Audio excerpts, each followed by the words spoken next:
Le zone-till est le travail du sol en bande avec fissure profonde. Il s'effectue à l'automne après la récolte, puisqu'il doit être réalisé dans un sol sec. Au printemps, le semis sera réalisé directement au-dessus de la fissure afin de créer un milieu propice pour la descente des racines.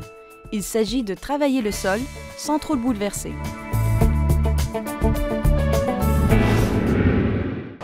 La machine est composée de différents éléments. En avant, vous avez un disque de 22 pouces de diamètre.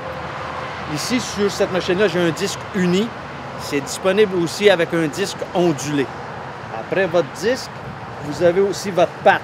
Cette machine-là est équipée avec une patte de zone-till qui a 3/4 de pouce d'épais par 6 pouces de large, avec différentes pointes, selon le type de sol, évidemment, que vous avez chez vous. Que ce soit dans un sol glaiseux ou un sol beaucoup plus léger, différents types de pattes sont disponibles. Après, l'autre type de patte, c'est une patte qui a 1 pouce et quart de large par 4 pouces d'épaisseur. Après votre patte, vous avez les disques. Pour garder le sol que la patte va avoir dégagé, vous mouvez votre sol pour pas que les résidus soient trop larges. Gardez votre zone-till, votre billon en même endroit. Et puis, vous avez votre rouleau qui est à l'arrière pour défaire le plus de mode possible pour que le terrain soit vraiment homogène. Il y a différentes profondeurs aussi qu'on peut travailler avec la machine. On peut travailler de 6, 8, 10. Présentement, avec les démos qu'on a fait ici à l'Expo Champ, on travaille à 12 pouces de profondeur.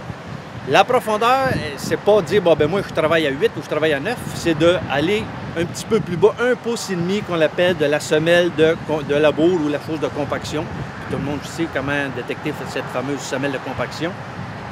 Le but premier, ce n'est pas de vraiment là, soulever la terre et de prendre votre terre qui est dans le sol et d'amener sur le dessus, c'est de seulement juste fractionner votre sol le moins remué possible. Parce que si vous bougez trop de sol, le printemps, quand vous arrivez pour faire votre semis, votre semence, votre maïs peut être dans une poche d'air. Et puis là, naturellement, le maïs ne germera pas. Richard Recker, agriculteur au Michigan et pionnier du zone-till aux États-Unis, obtient des rendements allant jusqu'à 6,7 tonnes par hectare dans le soya.